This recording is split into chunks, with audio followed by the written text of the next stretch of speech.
Do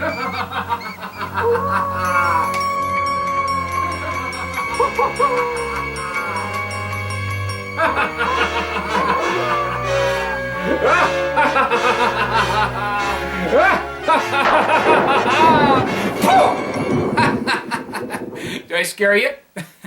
It's fun to scare people on Halloween, especially if they're in the fun and spirit. Anyways, what's up? It's me, Veston. Welcome to a very special edition of Veston's Review Show, where I review just about anything. Now, I bet you're wondering why did I do that little Dracula again? Well, folks, it's a very special Halloween-oriented review, and joining me is everybody's favorite mystery-solving dog and everybody's favorite unisex spokespooch, Scooby-Doo! Thank you, and hello, Scooby. How are you today? Did you solve another mystery? Oh, yes. Let me guess, did they say meddling kids? Correct. Yeah, and you said, Scooby-Doo! I thought so. Scooby's joining me to celebrate his 50th anniversary of the start of the Hanna-Barbera franchise that started in 1969. Now, tonight, I'm happy to bring you a suspenseful show, a classic thriller, The Muppet Show with Alice Cooper. Alice Cooper? Yes, Scooby, let me explain. Alice Cooper started his career in the 1960s. He was a famous rock star, famous for his raspy singing voice, along with the evil props of electric chairs, and guillotines, and fake blood, and his deadly snakes and other horrifying stuff. Alice Cooper was, as the journalists called him, the godfather of shock rock. So, by 1978, a year before the Muppet movie was released, and a couple months before Christmas on Sesame Street came into fruition, Jim Henson took notice of this rock star and decided to pick him as one of the guest stars for the third season of The Muppet Show. Because by that time, the Muppets, if you don't count Kermit, were starting to become household names.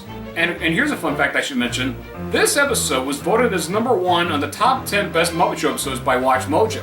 So, Scooby, what do you say you join me in reviewing this Muppet Show episode with me? Well, Alice Cooper? Roll away. Would you do it for a Scooby snack? How about 2? Scooby snacks? Okay. Scooby-Dooby-Doo! Good thing I have these Scooby snacks fruit snacks with me just in case if anyone's hungry. Did someone say Alice Cooper? Man, I want to take a shot at that episode for months. I'm warning you, it's gonna be freaky. So what? I'm not.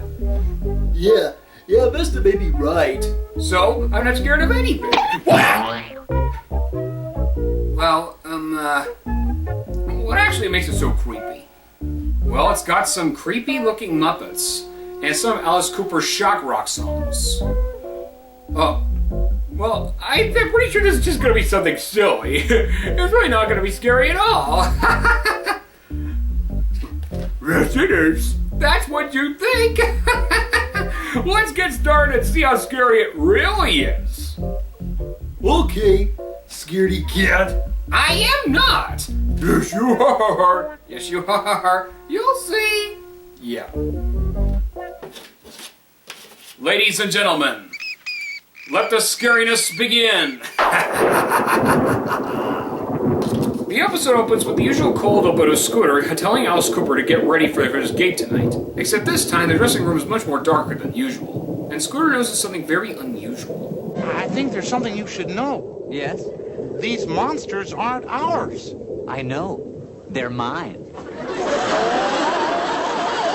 Truly a monster. There's more to come. Kermit gets up on stage and announces tonight's guest star and warns the audience that tonight's going to be a bit creepier than usual because of the guest star. And he gives out this fair warning. Beware of ghoulies and ghosties and long-legged beasties and things that go bump in the night. I don't like the dark. Who was that? Oh, that's just my good friend Sonia, alias number 83. Let's not get too carried away on that word, okay? She's very sensitive. Is she from Kids Next Door? Yes. Okay. Anyways, the opening number is Alice Cooper himself singing Welcome to My Nightmare, backed up by the Vile Bunch. Welcome to my nightmare. Yeah.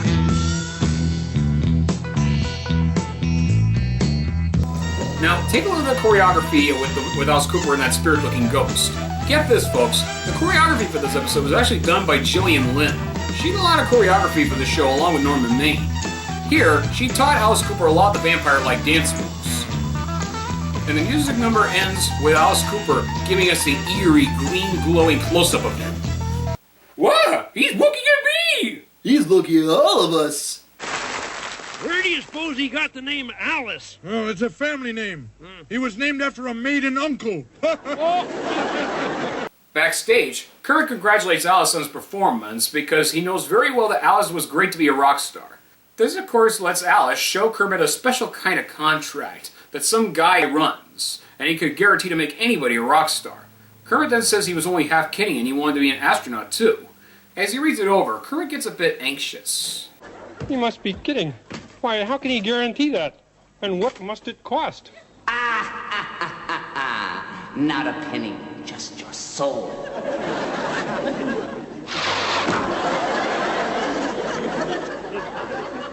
I'm sure I didn't hear that or see it.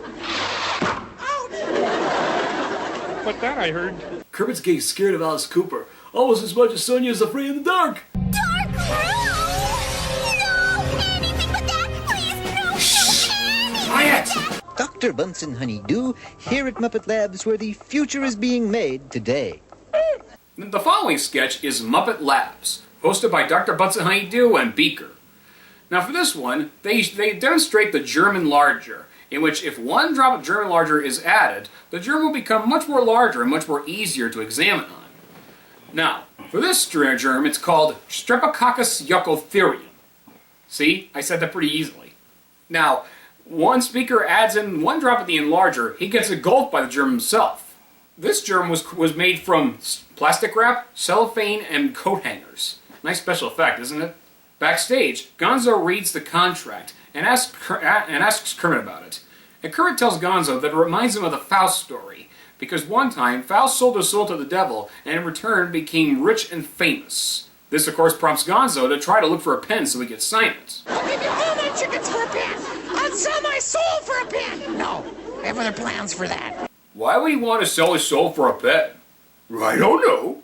The following segment is the stalagmite that Richard Hunt is performing, complaining about his toothache, while the others often echo him, but sometimes the echo is often incorrect. Yeah, well, None of this is helping my toothache.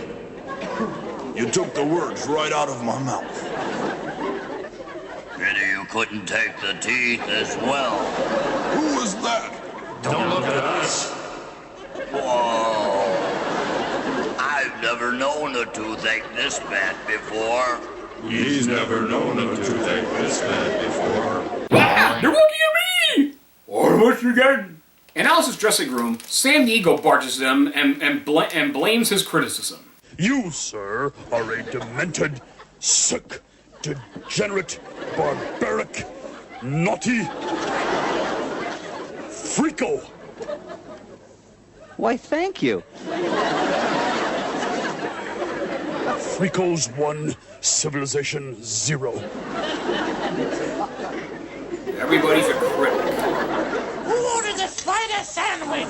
Fozzie, downstairs, not too sure about tonight, decides to stay downstairs in the canteen. Why can't we have one thing nice on this show tonight? Unknown to Fozzie, though, his dream is about to come true, because Kermit's cute little nephew Robin grants his wish by singing the ever-popular classic Somewhere Over the Rainbow from The Wizard of Oz. There's a land that I heard of once in a lullaby. I wonder who booked him. What? I don't like the dark. Uh-huh. Well, rather than cover The Wizard of Oz, I figured maybe I should give out some Halloween safety tips. First of all, don't go trick-or-treating alone. Wear a light-colored costume. Carry a flashlight. Go with your parents. If you're not going with your parents, then at least tell your parents your route. But best of all, have a safe and happy Halloween. Now, back to the show.